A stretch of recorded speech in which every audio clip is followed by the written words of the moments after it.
चलो, बातचीत नहीं, डाउट्स प्लीज। कल मैंने शायद आप लोग कुछ पढ़ने दिया था।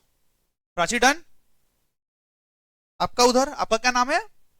आयुष डन? कोई डाउट है? फिर मेरा डाउट क्लियर करने के लिए तैयार हो?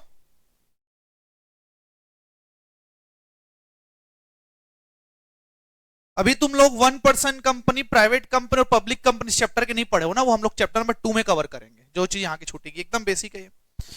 चलो एक ना, एक चीज समझते हैं हम लोग। अभी आप लोग को स्टार्ट किए थे फैक्टर्स, ऐसे फैक्टर्स जो सिलेक्शन में सर इफेक्ट डाल सकते हैं। मतलब हमको कौन सा बिजनेस ऑर्गेनाइजेशन में सिलेक्ट करना है, उसके चॉइस के लिए बहुत सारे फैक्टर्स होते हैं जिसको हम लोग को ध्यान रखना पड़ेगा। जिसमें मैंने सबसे पहले आप लोग को बताया था, बताइए सबसे पहले क्या था आप लोग का? Nature of business activity. देखो हम लोग ना अभी जो डिस्कशन करेंगे ना, होते बहुत सारे प्रकार के बिजनेस ऑर्गेनाइजेशन है, लेकिन अभी फिलहाल हमारे लिए सिर्फ और सिर्फ 4 ही प्रकार का है। कौन कौन सा है? पहला basic sole proprietor, then just partnership, then LLP, फिर उसके बाद कंपनी। 4 ही प्रकार के होते हैं। फिर देखना nature of business activity. Nature of business activity ये बोलता है कि आपका जैसा नेचर का बिजनेस है उस हिसाब से कौन सा बिजनेस सूट करेगा। I mean to say that, मतलब आप लोग का एकदम छोटा सा स्मॉल ट्रेडिंग बिजनेस है, प्रोफेशन है, पर्सनल सर्विस है, वो काम एक सोल प्रोप्राइटर कर सकता है। मतलब सोल प्रोप्राइटर के लिए बेस्ट होगा। आई एम नॉट सेइंग कि वो कंपनी भी ओपन नहीं कर सकता, कर सकता है। लार्ज स्केल में करना है तो भाई तुमको ब्यूटी पार्लर खोलना है, पूरे ऑल ओवर इंडिया में फ्रेंचाइजी खोल के रखना है, तो क्यों नहीं कर सकते? जैसे कि यहाँ लुक्स चलता है, पूरे छत्तीसगढ़ में लुक्स करके है, मैन लुक्स करके सैलून चलता है, वो पूरे छत्तीसगढ़ में चलता है। मेरा बोलने का मतलब ये सिर्फ सजेशन है, इनके लिए बेस्ट हो सकता है। एक चीज ध्यान समझना, इतने सारे यहाँ फैक्टर्स हैं, हर फैक्टर्स को स्टडी करना एक ओन एबिलिटी है। यहाँ पास एक का आंसर दूसरा हो सकता है, दूसरे का आंसर दूसरा हो सकता है। मेरा बहुत बोलने का मतलब यह है कि जजमेंटल बेसिस है, यहां पास कोई ऐसा आंसर नहीं होने वाला। जैसे कि एक एग्जांपल देता हूं मैं, एक लड़की है जैसे कि प्राची, राइट? प्राची नाम की लड़की है जिसने एमबीए कंप्लीट किया, ठीक है? उसको एक बिजनेस स्टार्ट करना है, ठीक है? उसको जो बिजनेस स्टार्ट करना है, she wants to sell only online, वो सिर्फ और सिर्फ ऑनलाइन ही बेचना चाहती है, वो भी थोड़े से स्मॉल स्केल के पैमाने से लेके ओवर द टाइम लॉन्ग में जाना चाहती है। तो कौन सा बेस्ट साबित होगा उसके लिए? ऑब्वियसली सोल प्रोप्राइटरी साबित होगा। इनको क्या रजिस्ट्रेशन लेना पड़ेगा अगर ऑनलाइन जाना चाहते हैं? तो जीएसटी रजिस्ट्रेशन लगेगा, जिसको तुम लोग क्या नाम से पढ़े थे? Sales tax registration. क्योंकि ऑनलाइन करने के लिए लगता है, तो इट इज सिचुएशनल बेस्ड। ये मेरे से बात की तो मैंने ऐसे बोला। अब सपोज बात करती मीनाक्षी, एक और सीएस है, उसने बोला आपके लिए ज्यादा बेटर है अभी से ही बड़ा चालू कर लो ना, अब पार्टनरशिप फर्म बना लो, तो वो भी एक आंसर हो सकता है। समझ आए? It is an conditional judgement answer, लेकिन बेस्ट क्या होगा उसके लिए? Sole proprietor. और देखो अगर जहां पर कुछ ज्यादा ही बिगर स्केल में काम करे, जैसे रियल एस्टेट हो गया, होटल हो गया, होलसेल बिजनेस। होलसेल बिजनेस समझते हो? देखो भाई होलसेल दुकान की कहानी होती है। देखो डेली नीड्स दुकान जाओगे ना, नॉर्मली तुम 5 रुपए चॉकलेट ले रहे हो, वहां 5 रुपए एक चॉकलेट नहीं बिकता, वहां 5 रुपए वाले 10,000 एक बार में बिकते हैं। उसकी अकाउंटिंग करना, डीलिंग करना, कैपिटल संभाल के रखना तो बड़े लोगों का ही काम है। तो पार्टनरशिप एलएलपी बेस्ट है। लेकिन ऐसा जो लार्ज चेन स्टोर है, लार्ज चेन स्टोर बोले तो एग्जांपल याद रखो, डी मार्ट, डोमिनोज, भाई बहुत, केएफसी, ये सब के लिए ना तुम लोग एक कंपनी बेस्ट है। यू नो व्हाट, शुभम के मार्ट एक कंपनी है, अच्छा तो रजिस्टर्ड कंपनी है भैया, वो प्राइवेट है, बात अलग है, वो समझ आए कि नहीं? अब देखो होता क्या ना, उसके multiple shops, high capital requirement, जिनको बहुत ज्यादा पैसे की जरूरत है उनके लिए कंपनी बेस्ट है। एक चीज समझाता हूं तुम लोग को, जैसे उस दिन मैंने कॉन्सेप्ट बताया था, even you have a huge amount of capital in your home, you will still take a loan. आपके घर में पैसा है फिर भी आप लोन लोगे। अब समझाता हूं कारण। होता क्या है ना, आपके घर में भी देखो, अगर आपके घर में बिजनेस है, बिजनेस इन क्या है? बिजनेस बैकग्राउंड, बिजनेस बैकग्राउंड, आपका क्या बैकग्राउंड है बेटा? बेटा are you not sure about that? क्या काम है बताओ? क्या क्या? पैडी का है, पैडी का जो production, rice mill type, rice mill ही है बेटा। It's a real manufacturing unit of Chhattisgarh, rice mill. क्या है पूछ रहा हूं, यूनिट घर में।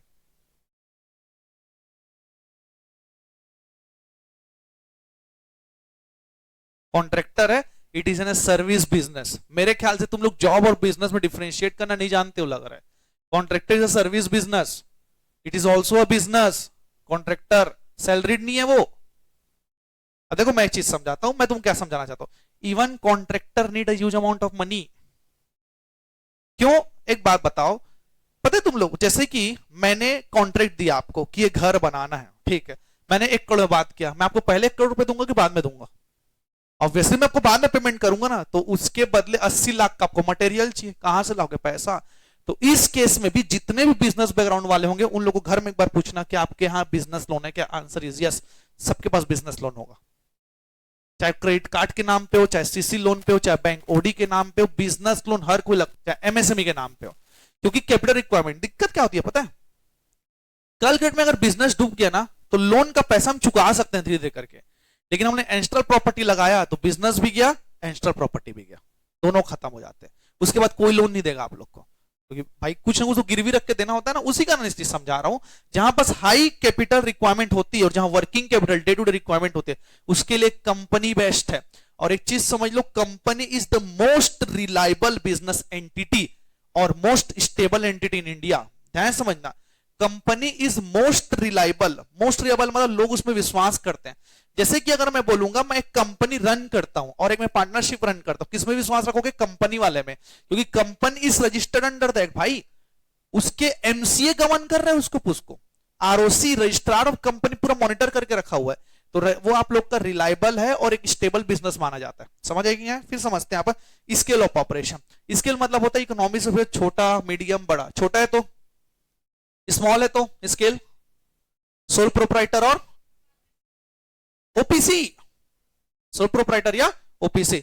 सर ना तो ज्यादा छोटा है ना तो ज्यादा बड़ा है, समझ आएगी ना? उस केस में पार्टनरशिप या एलएलपी, मतलब मीडियम रेंज बोलते हैं जिसको। अगर एकदम लार्ज स्केल में आपको करना है तो उसको क्या बोलते हैं? कंपनी। जैसे एग्जांपल देता हूं, Adani groups, Reliance industry, boat. Boat जानते हो? बोट क्या बनाते हो? Headphones, technological market, paper,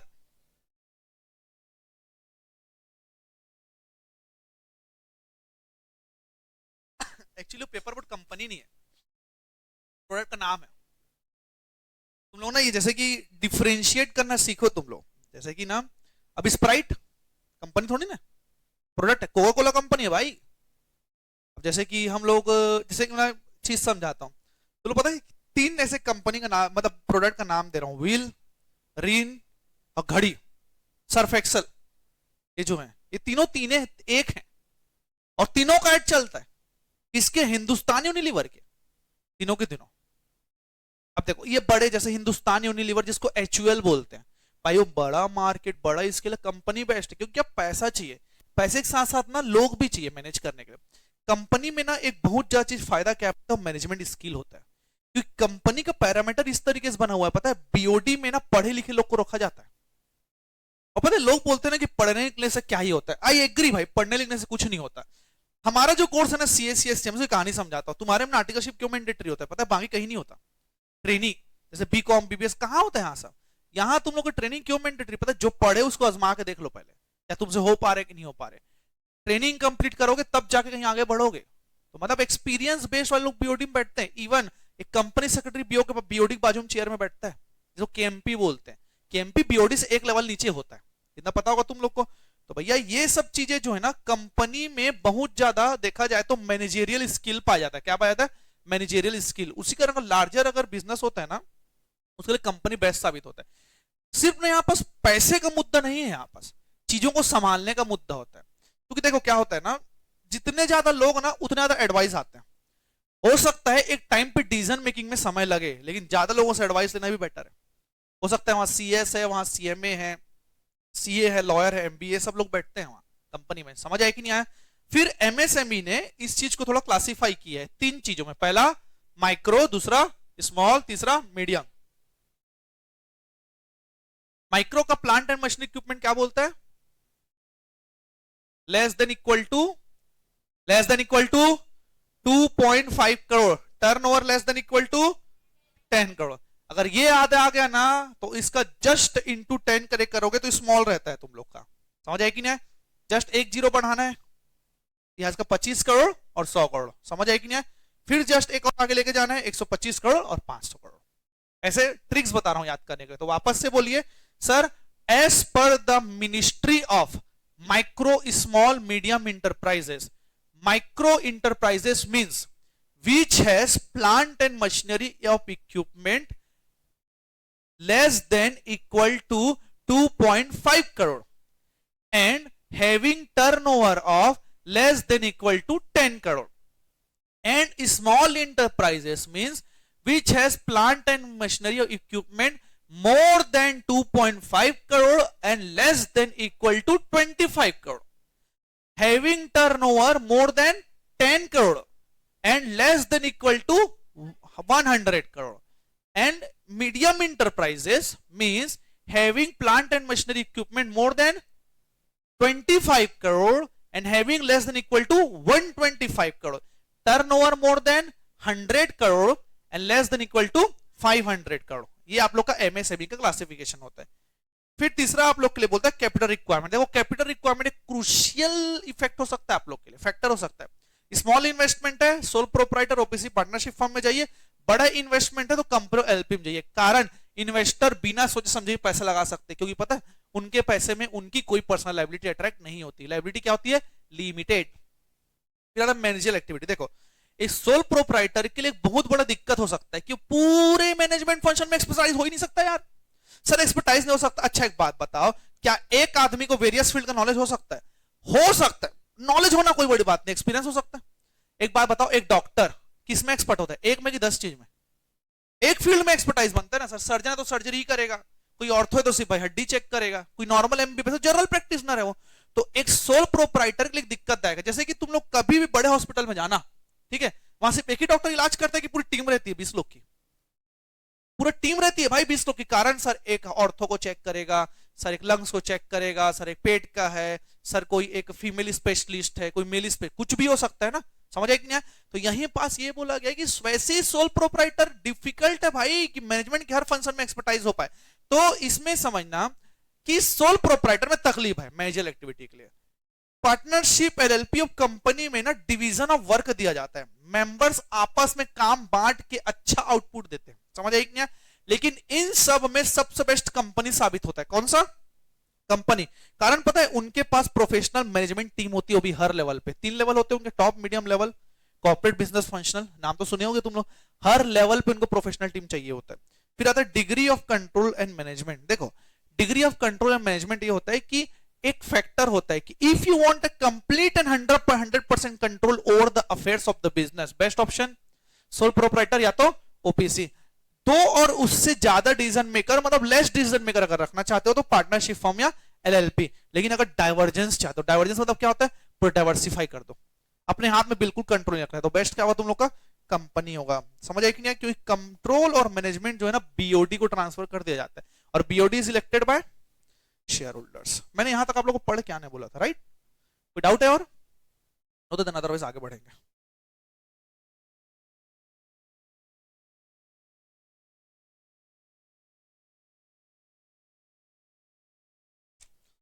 notes को अच्छे से मेंटेन करके चलना ना। 6 पॉइंट, चलिए स्टार्ट करते हैं।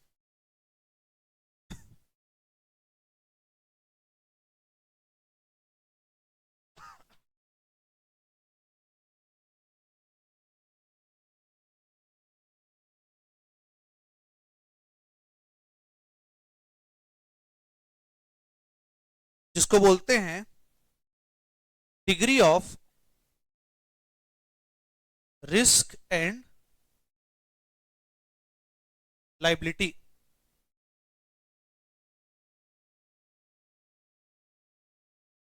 इसका मतलब होता है size of risk and willingness of owner to bear it. मतलब रिस्क का क्या साइज है और ओनर को कितना इच्छा है बियर करने के लिए।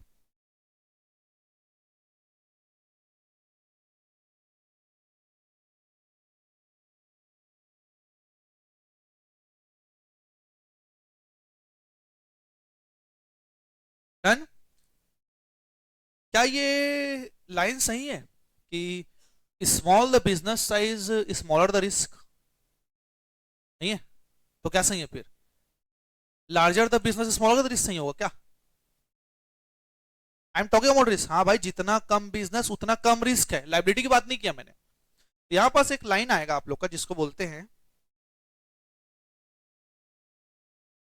Smaller the business size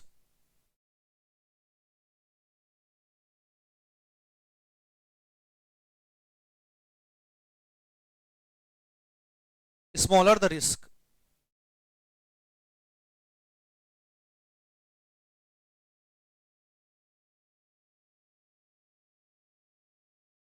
then अब समझते हैं। वही हम बात करें सोल प्रोप्राइटर में। क्या सोल प्रोप्राइटर में रिस्क कम होगा कि ज्यादा होगा? कम रिस्क कम होगा, लेकिन दिक्कत यह है कि उनके पास पर्सनल लायबिलिटी अट्रैक्ट हो सकती है। एक चीज समझो, रिस्क भले कम है, भले वो 10 रुपए का ही क्यों ना हो, लेकिन वो भी पर्सनल लायबिलिटी अट्रैक्ट करती है यार। लिखते चलेंगे,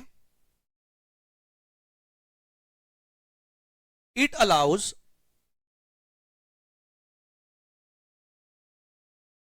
small amount of risk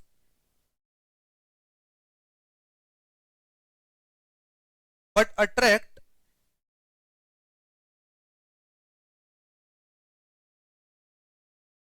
personal liability of all the date.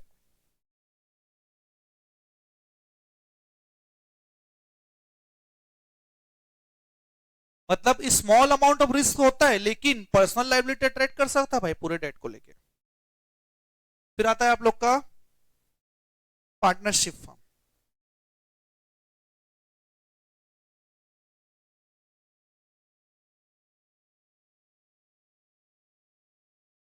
Partners are individually and jointly responsible for the liabilities of partnership firm.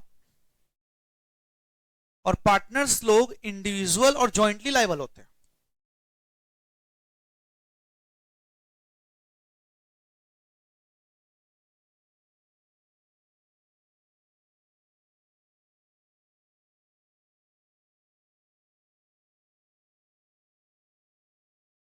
Partners लोग जो डेथ होता है, कुछ कुछ डेट उनके पर्सनल भी हो सकते हैं, कुछ लोग साथ में मिलकर भी बियर करेंगे, समझ आए कि नहीं है? लेकिन इसमें भी क्या होता है, तुम लोग का पर्सनल एसेट भी हो सकता है, अनलिमिटेड लाइबिलिटी। वहीं अगर मैं एलएलपी और कंपनी की बात करूं,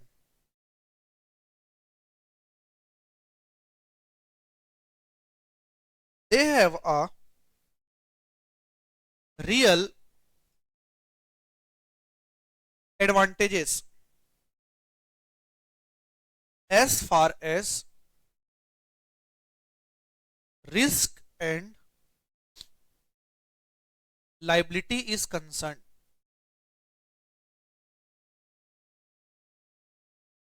देखा जाए तो एलएलपी और कंपनी के पास रियल एडवांटेज है रिस्क और लायबिलिटी को लेके। जिसका कारण क्या है? कारण क्या है जिसका? Limited liability.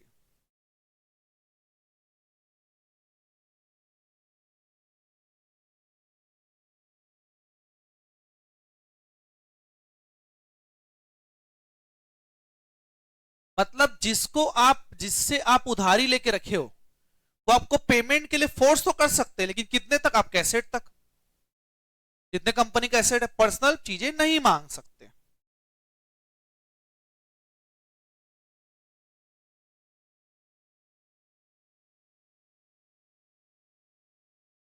Creditor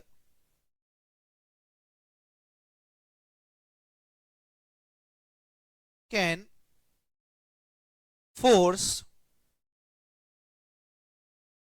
payment of their claim only to the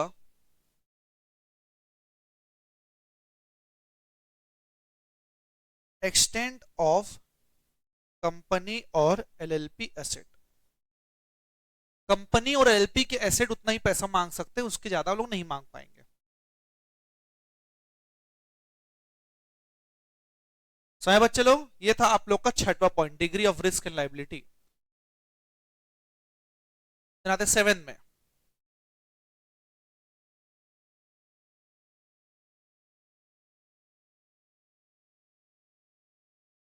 stability in business, stability of business. Stability मतलब क्या होता है? स्टेबल, स्टेबल मतलब स्थिरता। स्थिरता क्या होता है? कोमल क्या होता है बेटा?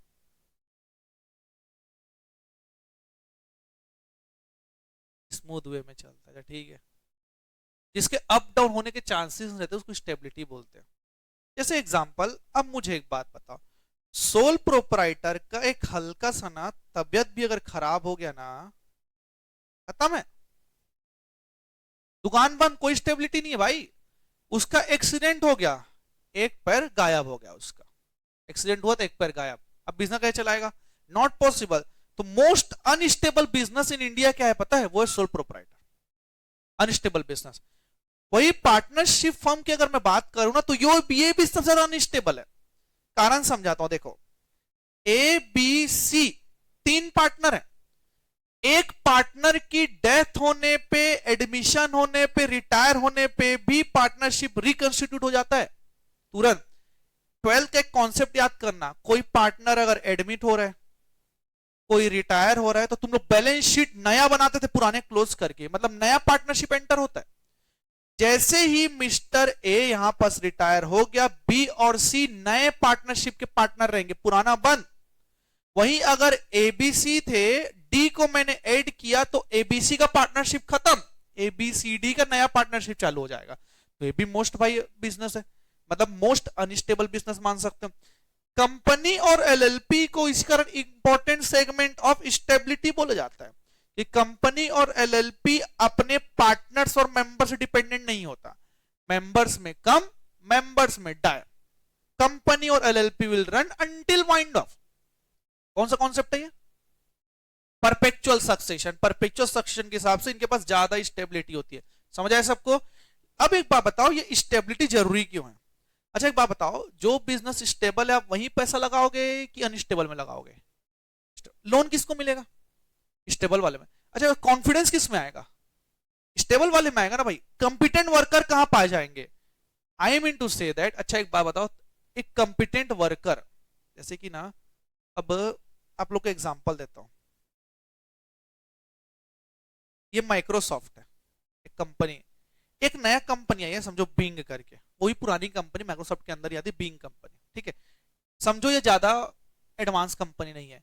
माइक्रोसॉफ्ट तुमको 12 लाख का पैकेज दे रहा है, ठीक है, और ये तुमको 14 लाख का पैकेज दे रहा है, तुम किस में जाना प्रेफर करोगे?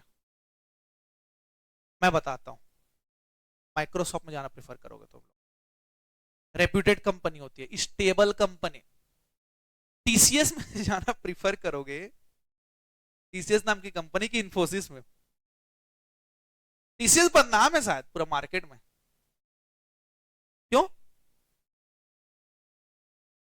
एक्चुअली पता है वहां का ना वर्क कल्चर थोड़ा प्रेशराइज्ड है, और इवन टाटा ग्रुप का है वो, टाटा कंसल्टेंसी ग्रुप का है, और वहां के ना थोड़े से जो वहां के एमडी हैं इसके, शायद नारायण मूर्ति सर है, मेरे को नाम तो नहीं पता एग्जैक्टली।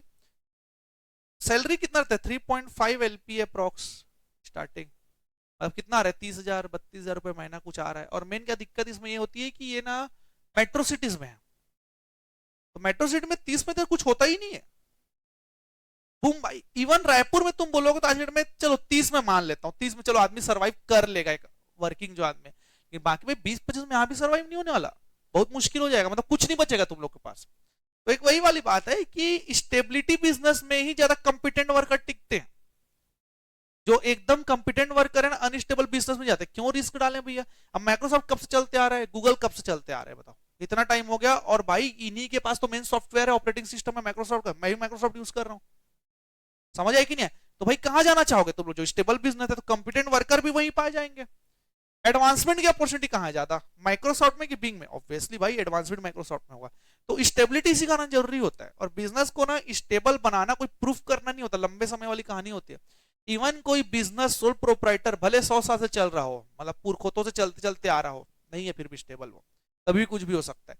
तीन भाई लोग मिलकर एक दुकान में बैठ रहे थे, चलो समझ आ गया, ठीक है, एचयूएफ नहीं है, सोल प्रोप्राइटर ही है, सिर्फ बड़े पापा के नाम पे है, तीन बाकी सब साथ में बैठते हैं। एक दिन घर में लड़ाई हुआ, हो गया बंटवारा खत्म। एक ही दिन में स्टेबिलिटी खत्म हो सकती है बिजनेस की, सोल प्रोप्राइटर की। इवन पार्टनरशिप फर्म की भी दिक्कत है इस चीज के लिए। जैसे कि मैं जो एग्जांपल दे रहा हूं उसको थोड़ा ध्यान से समझना।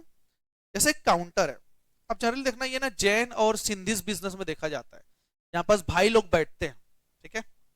जैसे कि अब तीन ऐसे काउंटर रखा होता है, एज द केस में भी तीनों बैठते हैं।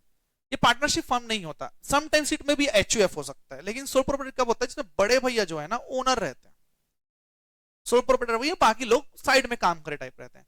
अचानक से होता क्या है कि ये हुआ, ये सब तो ठीक है, इनकी जो वाइफ है, तीनों के बीच में झगड़ा। अब तीनों के बीच में झगड़ा होगा ना तो दिक्कत क्या होगा पता है? अब उसकी वाइफ बोलती है वो बिजनेस छोड़ दो, या तो उसको छोड़ दो या तो मेरे को छोड़ दो। आदमी क्या करेगा? बिजनेस छोड़ेगा ना। अब मुद्दा कहां तक पहुंचता है? बंटवारा तक। शाम को 7 बजे इन्होंने दुकान बंद किया, एकदम खुशी घर गया, यार ये मस्त है ये, कल सुबह तक बंटवारा का नामा आ गया, सुबह 9 बजे तक, क्योंकि रात भर लड़ाई हुआ है। यही तो दिक्कत है, कंपनी में ऐसा होता है क्या?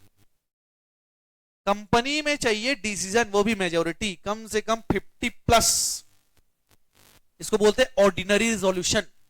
रिजोल्यूशन पास करना पड़ेगा भाई। कंपनी ऐसे नहीं होता, जैसे कंपनी को बेचना है, रिलायंस का मैं शेयर होल्ड करता हूँ, कितना शेयर रखा होगा मेरे पास मुश्किल से, मैं बेच दूं कंपनी को। मैं बोल दूंगा मेरे बिजनेस में नहीं रहना है, तो बोले बेच के जा शेयर, तेरे क्या करना है इसमें? तो कंपनी स्टेबिलिटी के लिए सबसे बेस्ट साबित होता है सब चीजों को लेके, क्योंकि यहाँ पास कोई पर्सनल नेचर में कोई भी यहाँ पास दिक्कत नहीं होने वाली। समझ आई कि नहीं? क्योंकि कंपनी अगर मैं बेचूंगा ना तो कोई सामने वाला खरीदेगा, गारंटी है ये चीजें। सिर्फ ओनर्स के ना मुंडी चेंज होते हैं, शकल चेंज होता है, ओनरशिप सेम ही रहता है। समझ आई कि नहीं सबको, एवरीवन? तो स्टेबिलिटी ऑफ बिजनेस इंपॉर्टेंट क्यों है? आप लोग ऐसे करेंगे, स्टेबिलिटी के बाद ही एरो निकालेंगे, ठीक है, ऐसे नीचे।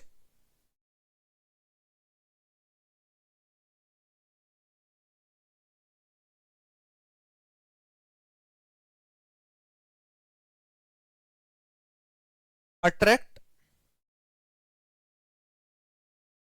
Supplier,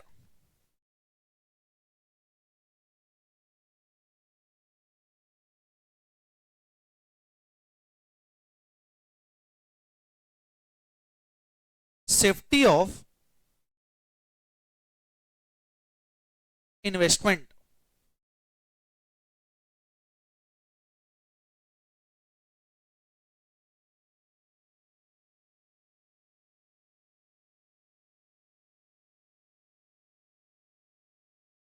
regular return,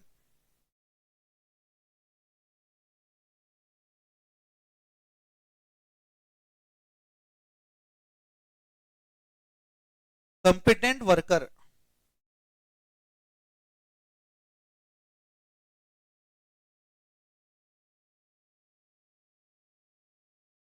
opportunities for advancement. ये कारण होता है स्टेबिलिटी बिजनेस का।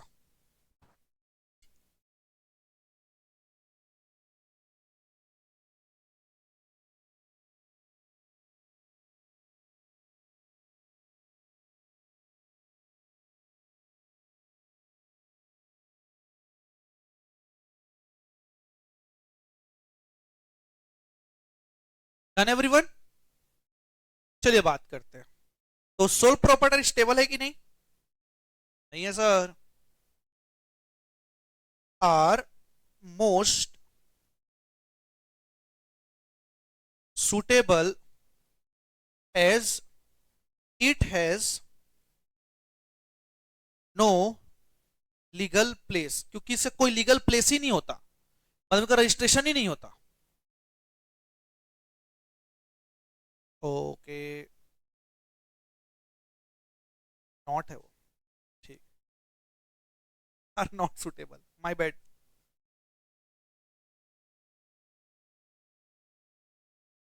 sole proprietor not suitable as it has no legal place. As illness of owner or death can lead to permanent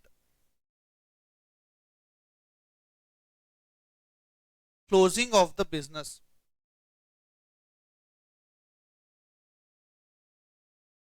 कोई लीगल प्लेस नहीं है, ओनर का तबीयत खराब होना या तो उसकी डेथ हो जाती है, परमानेंट बिजनेस बंद हो सकता है।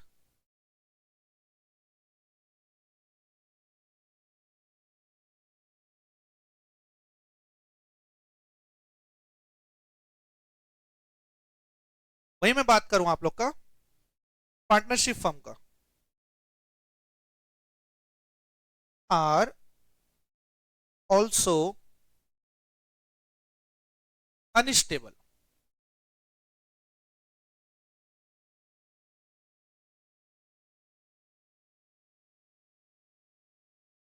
as it may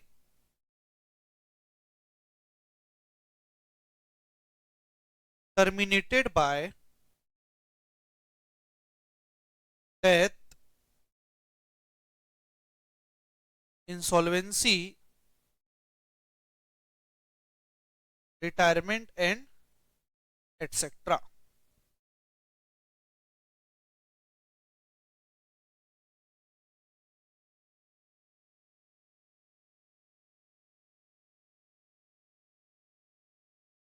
समझ आया? मतलब रिटायरमेंट से, डेथ से, इंसॉल्वेंसी से पार्टनरशिप फर्म टर्मिनेट हो सकता है, तो ये भी अनस्टेबल है आप लोग का। तो फिर स्टेबिलिटी कहां पाया जाएगा? जहां परपेचुअल सक्सेशन होता है। कहां होता है परपेचुअल सक्सेशन? कंपनी और एलएलपी में। Company LLP has the most important segment of stability as company or LLP is not dependent upon partner और मेंबर। स्टेबिलिटी का सबसे इंपॉर्टेंट सेगमेंट इन्हीं के पास है। तो कंपनी और एलएलपी अपने पार्टनर्स और मेंबर में बिल्कुल डिपेंडेंट नहीं होते। यहीं पास एक लाइन आप लोग को लिखना पड़ेगा, मेंबर्स में गो बट कंपनी और LLP goes on forever until wound up। जब तक वाउंड अप या वाइंडिंग अप नहीं हो जाता।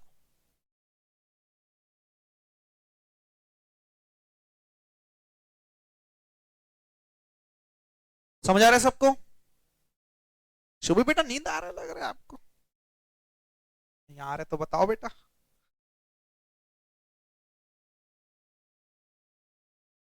कल से मौसम बहुत सुहाना हो गया रायपुर का, ठंड बढ़ गया है।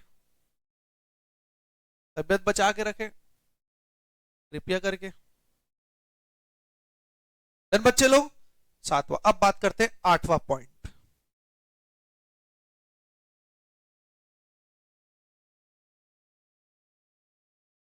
Flexibility of administration.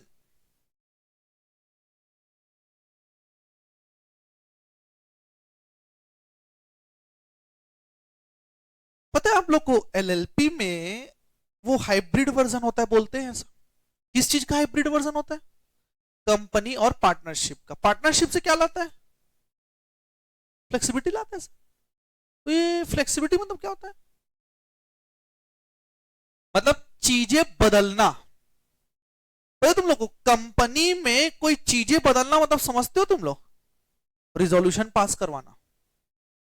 Resolution pass करना मतलब समझते हो? नोटिस देना, उन लोग को बुलाना, एक जगह सेट करना, फिर जाके कहीं चेंज करना। अगर मैं फ्लेक्सिबिलिटी के बारे में बात करूं तो सबसे बेस्ट जो है ना सोल प्रोप्राइटर। उसको लगता है ना कि मेरा शटर यहां नहीं वहां नहीं होना चाहिए, किसी से पूछेगा बंद करेगा, चुपचाप चले जाएगा। ना तो एमओए चेंज करना है, ना तो एओए चेंज करना है, ना तो एलएलपी एग्रीमेंट चेंज करना है उसको। तो अगर देखा जाए फ्लेक्सिबिलिटी के बारे में सोल प्रोप्राइटर सबसे बेस्ट साबित होता है। ऐसा देखा जाए तो पार्टनरशिप भी ठीक ही है। 4-5 लोग से ले लो यार परमिशन, क्या दिक्कत है उसमें? मेजोरिटी में 50 से लो ज्यादा ज्यादा। कंपनी में सबसे ज्यादा दिक्कत है, क्योंकि कोई भी अगर सब्सटेंशियल अगर चेंज करना चाहते हो तो आपको एमओए और एओए दोनों करना पड़ेगा। एमओए क्या होता है? Memorandum of association. क्या होता है? Memorandum of association. एओए क्या होता है? Articles of association. समझ आए कि नहीं? एमओए चार्टर डॉक्यूमेंट होता है, एओए इंटरनल डॉक्यूमेंट होता है। आगे जाके पढ़ोगे तुम लोग।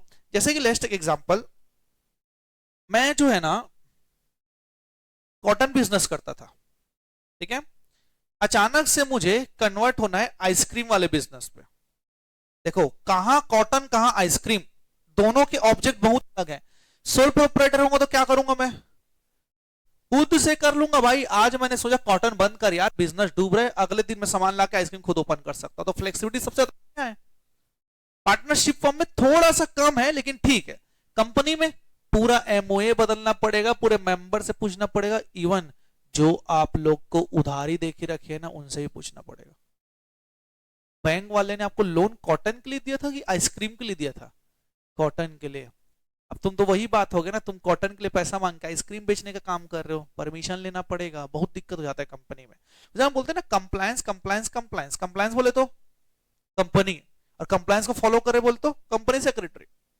तो पता है कि जितने भी ये तामझाम दिख रहे हैं ना कंपनी के लिए, आपको पढ़ने के टाइम थोड़ा दिक्कत लगे, अरे यार सर ये भी प्रोविजन है, सर ये भी प्रोविजन है, तुम्हारा काम है वो।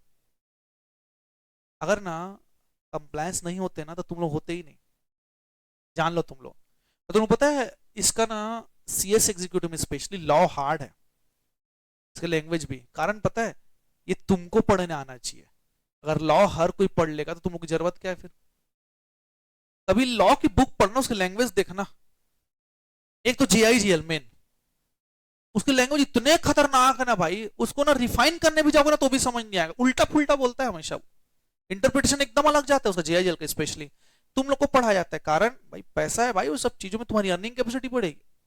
अगर सब कोई चीजों को देख के समझ जाएंगे, जैसे कि आर्गुमेंट क्या होता है, तुम गूगल करो सब मिल जाएगा।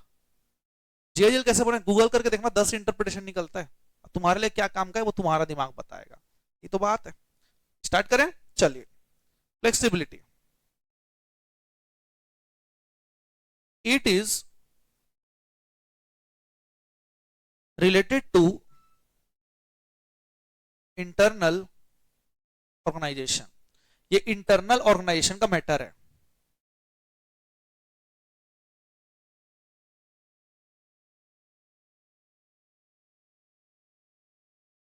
इसमें हम लोग देखेंगे मैनर ऑफ ऑर्गेनाइजेशन स्ट्रक्चर, या तो मैनर ऑफ डिपार्टमेंट्स बोल सकते हो, डिपार्टमेंट काम कैसे करेगा, या तो मैनर ऑफ अथॉरिटी और responsibility.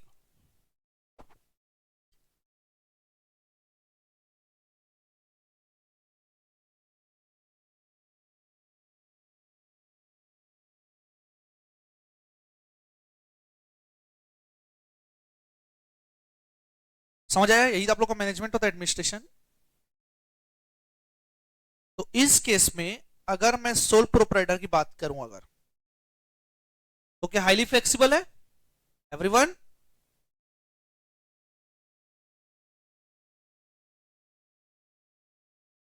Easy to change as it involve lower cost and same in the extent of partnership firm. Easy है भाई चेंज करना, और ये सेम चीज ना पार्टनरशिप फर्म में भी देखा जाता है, उतना दिक्कत नहीं है। लेकिन मैं वही बात करूं अगर कंपनी का, तो क्या फ्लेक्सिबल है? क्या वो फ्लेक्सिबल है? Very less, very less. Any change in substantial activity of business line activity not allowed as per MOA।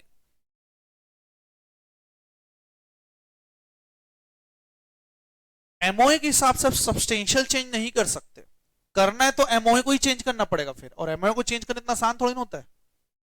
इसका मतलब ये होता है पता है तुम लोग, तुमको अपना बर्थ सर्टिफिकेट में जो डिटेल उसको बदलना है, आसान है क्या? 10वीं के मार्कशीट का जो तुम लोग का डेट ऑफ बर्थ फाइनल है ना, पता है तुम लोग 10th के जो मार्कशीट का फाइनल माना जाता है, बदल के दिखाओ। कैसे बदलोगे? आपको अपने CBSE बोर्ड के पास जाना पड़ेगा बदलने के लिए। मतलब सोचो कितना दिक्कत हो सकता है, वैसे यहाँ भी दिक्कत है MOA को लेके। क्लियर बच्चे लोग? एवरीवन पढ़ो एक बार इसको।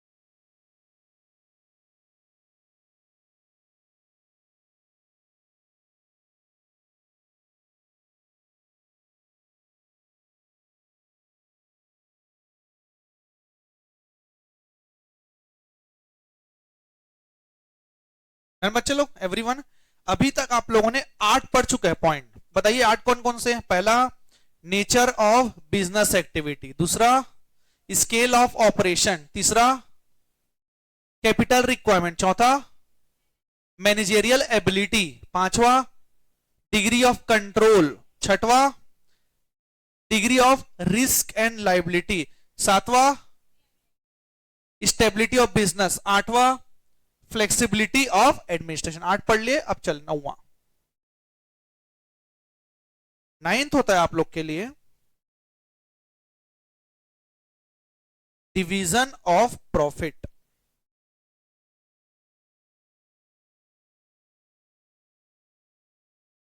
बताइए प्रॉफिट शेयर करना है मुझे,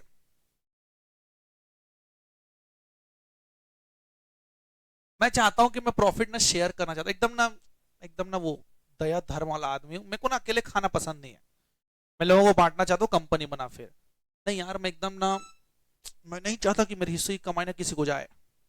सोल प्रोप्राइटर OPC बेस्ट। थोड़े बहुत लोग को ना बांट दूंगा ना, चल जाएगा, मैटर नहीं करता, पार्टनरशिप सीधी सी बात है।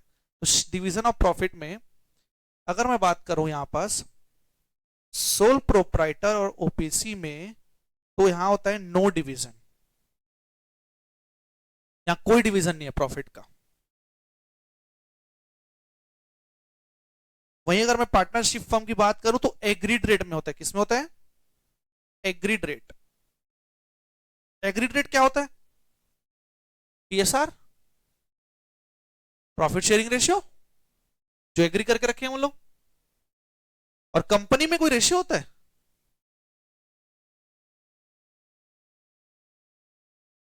Decided by BOD with approval from share holders, जिसको हम लोग प्यार से डिविडेंड बोलते हैं। क्या बोलते हैं? डिविडेंड।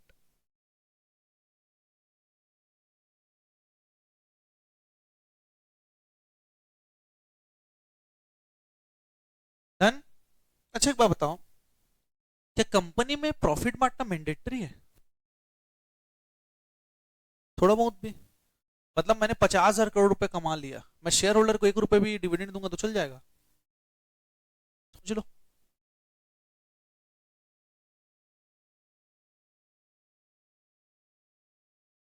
क्या लगता है कोमल बेटा आपको? नहीं ये लगता है। प्राची आपको क्या लगता है बेटा?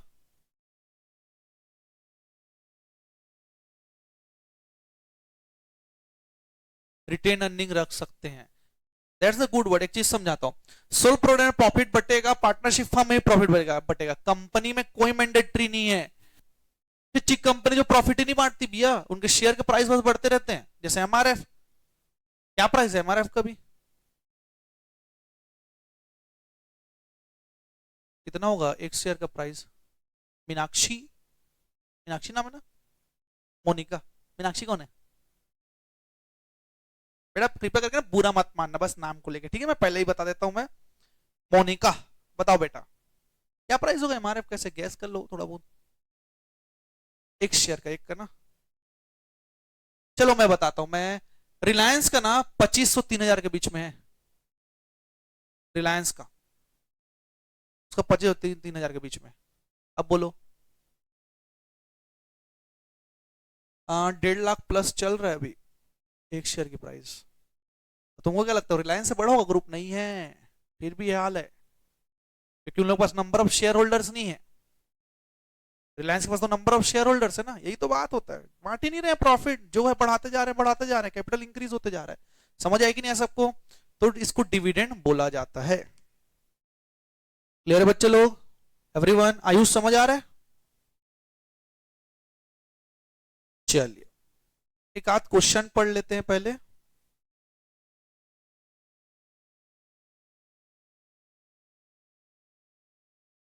2022 जून में 4 नंबर का है, degree of control plays the vital role in selection of suitable form of business organisation, explain. क्या डिग्री ऑफ जो कंट्रोल है वाइटल रोल प्ले करता है? यस करता है। देखते हैं आंसर क्या बोलता है। The degree of control and management that an entrepreneur desires to have over business affect the choice of form of business, मतलब उसको मेंटेन करके चलना पड़ेगा। In sole proprietor and OPC, ownership, management and control are completely fused and therefore an entrepreneur has complete control over his business। Control का अगर बात है तो सोल प्रोप्राइटर और ओपीसी में ओनरशिप, मैनेजमेंट, कंट्रोल किसके हाथ में होता है? 100% उस ओनर के हाथ में होता है। In partnership, management and control of business is jointly shared by the partners, jointly share करेंगे। And there is specific rights, duty and responsibility would be documented through incorporating various clauses in this regard in the partnership deed। मतलब किसके क्या अधिकार होंगे, किसके क्या liability होंगे, partnership deed में लिख लेना। मतलब सेल्स की जवाबदारी मिस्टर ए की है, डीड में लिखा होगा। बी की जवाबदारी परचेस का है तो डीड में लिखा होगा। सी को बैंक से रिलेटेड मैटर काम करना है तो डीड में लिखा होगा। तो वहां किसका क्या मैनेजमेंट में लिखा हो सकता है?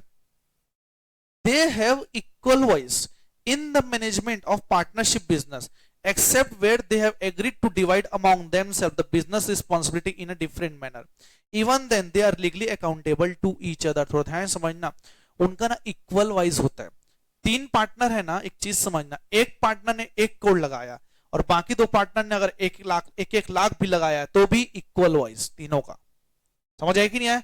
और तीनों ने अगर कोई काम को डिटरमाइन कर लिया तो लोग वैसे ही काम करेंगे और तीनों इक्वली आप लोग के क्या होंगे?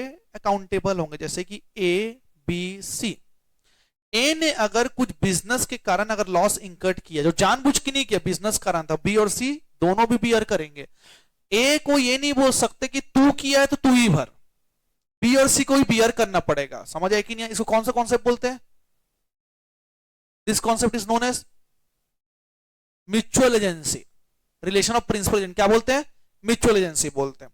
वही बोलूं मैं, in a company however there is a divergence between ownership and management, the management and control of company business is interested to the board who are generally elected by share holder, representative of share holder. Thus, a person wishing to have complete and direct control of business prefer proprietorship rather than partnership or company। Conclusion, यही तुमको judgement देना है। कोई भी person अगर complete और direct control चाहता है तो कहां जाना चाहिए? Sole proprietor rather than partnership form और company. If he is prepared to share it with others, he will choose partnership. But if the activities are large, professional managers are required to handle the day-to-day affairs. There is need for a corporate structure and management. He will prefer the company form of organization. अगर उसको लगता है कि मेरे activities बहुत ज्यादा होने वाले हैं, मेरे को प्रोफेशनल टीम चाहिए, हर जगह डे टू डे अफेयर्स में मैनेज करने के लिए आदमी चाहिए, तो बेस्ट कौन सा होगा? कंपनी आप लोग के लिए बेस्ट होगा। तो ऐसे आंसर ड्राफ्ट होता है। समझ आए कि नहीं? एक चीज समझना, आंसर ड्राफ्टिंग स्किल समझा देता हूं पहले, एक बेसिक लेवल का। कभी भी सीएस एग्जीक्यूटिव में तुम लोग को पैराग्राफ वाइज आंसर नहीं देना है, पॉइंट्स में बटे होने चाहिए। मतलब ऐसा नहीं है ना कि तुम ऐसे कोई चीज लिख रहे हो ना तो पूरा एक पैराग्राफ में से निपटा दो, 10-20 लाइन का पैराग्राफ नहीं, तुमको ऐसे पॉइंट नंबर 1, 2 या तो बुलेट पॉइंट लिख के पैराग्राफ तोड़ तोड़ के लिखना है ताकि वो अच्छा दिखे। एकदम पैराग्राफ राइटिंग यहाँ पास नहीं चलने वाला। समझ आए कि नहीं सबको? होमवर्क नोट करो। क्वेश्चन नंबर 4 ये रहेगा होमवर्क। एग्जैक्टली नहीं लिखना है, तुमको याद करके समझ के लिख के आना है और फेयर कॉपी में ही लिखना है।